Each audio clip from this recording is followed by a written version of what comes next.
A people's struggle for rights. The civil rights movement was highly effective but did not end the problem of racism. African Americans come from a past of slavery. After slavery ended, African Americans realized they were not completely out of the woods. Segregation was in full swing. So was racial attacks and hatred toward African Americans. Emmett Till was abducted and murdered because they claimed that he whistled at a Caucasian lady. September 4, 1957, blacks attempted to integrate in Little Rock, Arkansas Central High School amidst angry protesters and were finally admitted under the protection of the National Guard on September 25, 1957. These are a couple of the events that led to the civil rights movement. There were many protests of black students demanding to be served at whites-only lunch counters. They were arrested and beaten, all for the result of equality. Many African Americans were against integration, claiming blacks should have a separate identity. This group became known officially as Black Nationalist.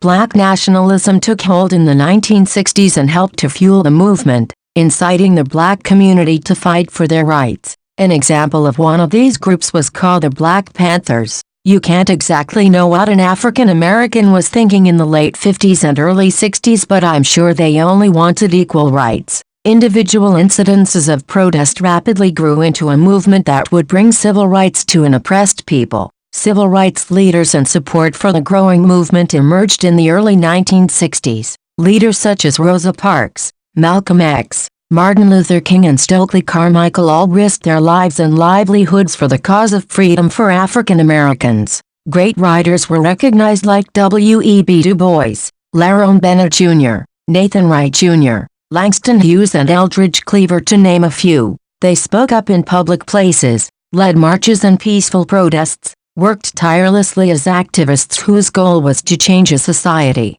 such as the Freedom Riders. They challenged the mores of a segregated society by performing an alarmingly simple act, traveling together in small interracial groups. They sat where they pleased on buses and trains and demanded unrestricted access to terminal restaurants and waiting rooms, even in the Deep South where such behavior was forbidden by law and custom. Arsenal too. They were met with the tumult of angry mobs and even violence. On that day they told the world that life in America would have to change. Also, I am happy to say, the Freedom Rides was an undertaking that Caucasians participated in because they wanted to see a change for the better. They willingly experienced the hatred and torment for the good of the people. In the words of Stokely Carmichael when he spoke about the protest, said, "What could be more harmless, in any even marginally healthy society?" As quoted in Orson Alt 1, the issue of civil rights in the 1960s and today is more than just an African American problem. It's actually found to be a problem in many countries around the world. Anywhere the dark-skinned, light-skinned dichotomy exists, there is a system of racial subjugation in place. For example, India has the caste system based on the lighter-skinned people called Brahmins ruling the darker-skinned people, also known as Dravidians. In America, the movement was called the Civil Rights Movement as opposed to the Rights for Black People movement. That's because the issue affects every human being on the planet and not just African Americans. Stokely Carmichael was probably the leading voice in this matter, who said, "Politically, we want the black people of America to free themselves from their oppression. We also want the people of the Third World to get their freedom, especially the people of Asia, Africa and Latin America, because we know our liberation depends on their liberation and that, vice versa, their liberation depends on ours. Therefore we must carry out the same struggle." Nelson 5. The civil rights movement enjoyed many achievements despite fierce opposition. The movement definitely changed the thinking of the public mindset of the country, which in itself was a victory. In addition, African Americans reaped better job opportunities, political accomplishments, acceptance to accredited universities, and the Civil Rights Act of 1964 ensured public restrictions were lifted. I am absolutely shocked that I saw it in my lifetime, but we actually elected the first African American president of the United States. I can tell my grandchildren, someday, that I voted for him. It was not just a victory for African Americans but the entire world. It was also a symbol of the change that every human being craves. I find it fascinating that the first African American president was conceived at the beginning of the civil rights movement. Barack Obama was born in 1961. He also became the first African American president of the Harvard Law Review in 1991. Smith 155-57. I hope his example has a good effect on the youth of the African American community. Inner-city African American youth face many obstacles today despite the civil rights movement.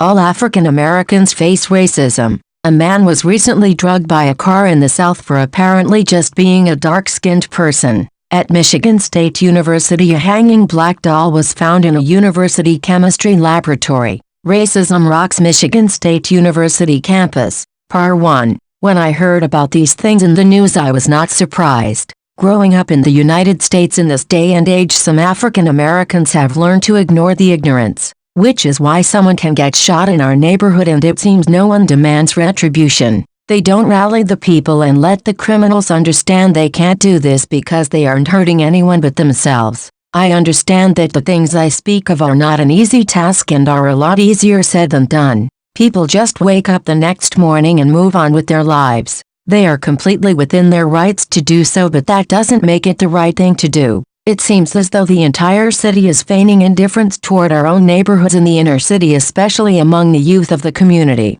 Certain African Americans face terrifying obstacles of drugs and gangs that ultimately led to imprisonment or death, especially in the so-called ghetto. They also face closing schools and closing youth programs which are supposed to keep them off the street and out of trouble. It is a matter of belief, but I believe the aforementioned troubles we face are products of modern-day racism. It's puzzling how you could find a middle-class African American in the inner city that lives exceptionally, and on the same street find the dregs of society. But the black condition in America is a two-sided coin. Even as half the blacks sink deeper into poverty and despair, the other half are realizing the American dream. Millions of black Americans, by dint of hard work, courageous persistence in the face of racism, and the aid of affirmative action laws have steadily developed into a black middle class. Archer 225. Noted writers and doctors of philosophy have written about theories claiming white supremacy,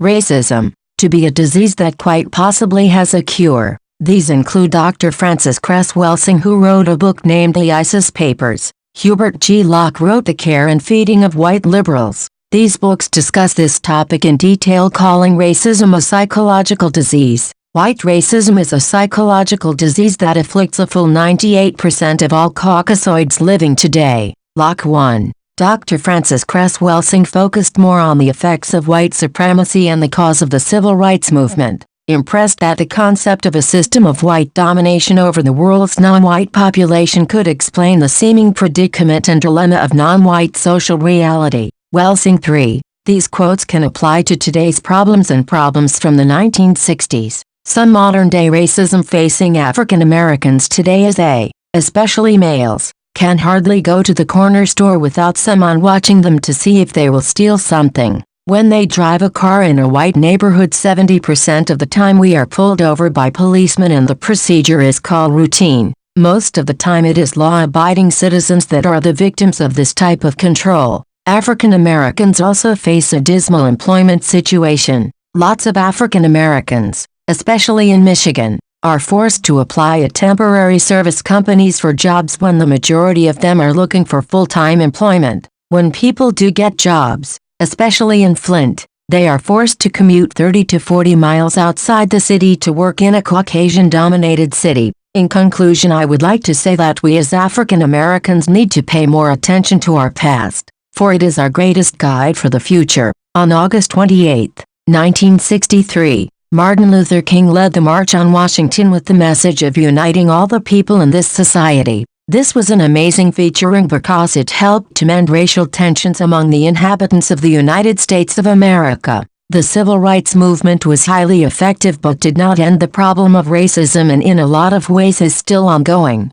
Who knows if the problem of racism can ever be resolved? As an African American living in post-civil rights movement America, I personally experience racism on a day-to-day basis. That's one of the reasons I chose to study and report on this topic. In the process, I was reminded about how far we as a people have come and also reminded about how far we as a people must go.